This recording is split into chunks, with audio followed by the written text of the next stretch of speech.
Dengan adanya bantuan kapal kepada masyarakat nelayan yang berada di pulau terselatan Indonesia diharapkan dapat mendongkrak ekonomi masyarakat pesisir. Bantuan hibah dari Kementerian Kelautan dan Perikanan sebanyak 30 unit 3 tonase kotor GT pada tahun 2019, sedangkan hibah dari dana alokasi khusus DAK sebanyak 7 unit, coolbox 40 unit, pukat 125 pis dan mesin kapal 10 unit, sedangkan untuk tahun 2020 dari APBD 2 masyarakat nelayan dibantu dengan mesin kapal sebanyak 7 unit, coolbox 40 unit dan kebun rumput laut sebanyak 6 kelompok. Bantuan tersebut tersebar di beberapa kecamatan, ungkap Kepala Dinas Kelautan dan Perikanan Kabupaten Rotendao Jeremias Kota SPD saat ditemui di Dinas Kelautan dan Perikanan Provinsi NTT. Ya, jadi untuk kegiatan perikanan di Kabupaten Rotendao khusus tahun 2019 nelayan dibantu dengan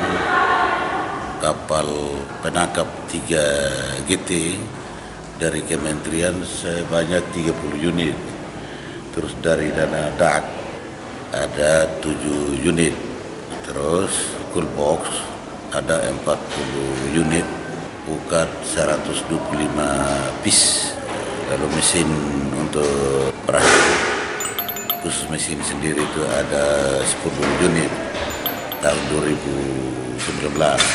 Kalau tahun 2020 karena persoalan COVID-19 jadi dana DAK itu ditahan dulu, tidak realisasi, sedangkan dana APBD 2 dana DAU itu masyarakat dapat bantuan mesin kapal 7 unit, lalu coolbox juga 40 unit, dan ada kebun rumput laut itu sebanyak 6 kelompok. Bantuan-bantuan ini untuk mengurangi tingkat ekonomi rumah tangga, artinya mendongkrak supaya masyarakat pesisir itu bisa ada pekerjaan dalam hal ini menangkap lalu budidaya rumput laut sehingga terpulih sedikit ekonomi rumah tangga. Bantuan-bantuan Bapak tersebar di desa-desa mana saja atau kelurahan mana saja? Tahun 2019 itu bantuan dari kementerian itu tersebar di 6 koperasi nelayan di Pepela, di Baa, Batu Tua, Nuse dengan Ndao dengan Olaba.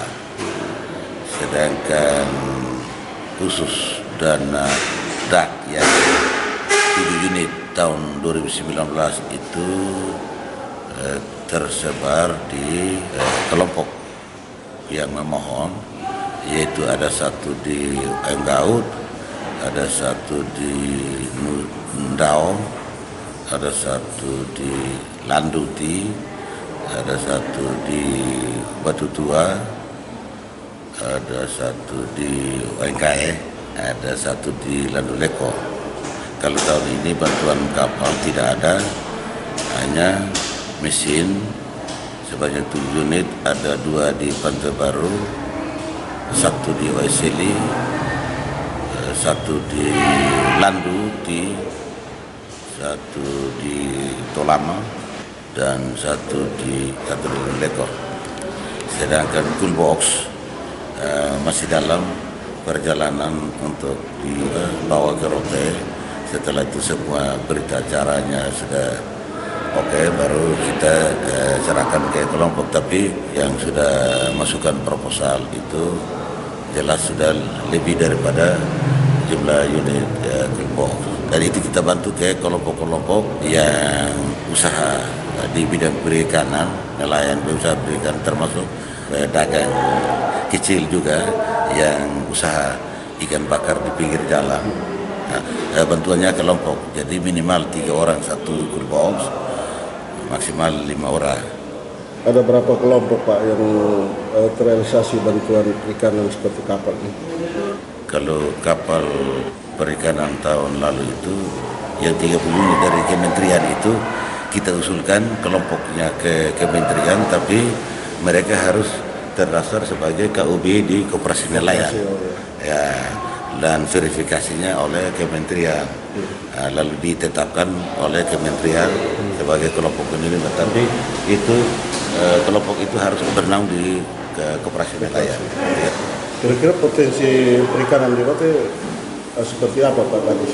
Kalau potensi perikanan di Rote itu budidaya rumput laut, penangkapan ikan dasar, ikan permukaan, lalu setelah penangkapan ada potensi untuk tumbuh ekonomi kecil-kecil di kelompok-kelompok yang usaha untuk kumpul dan kirim data di Kupang, dan sisanya mereka kumpul lalu bakar di tempat-tempat ramai, misalnya depan Beri Ibu Selangga, terus di depan Balai Benih Ikan di Mokale, dan itu banyak termasuk di pantai di Kota Ba'a.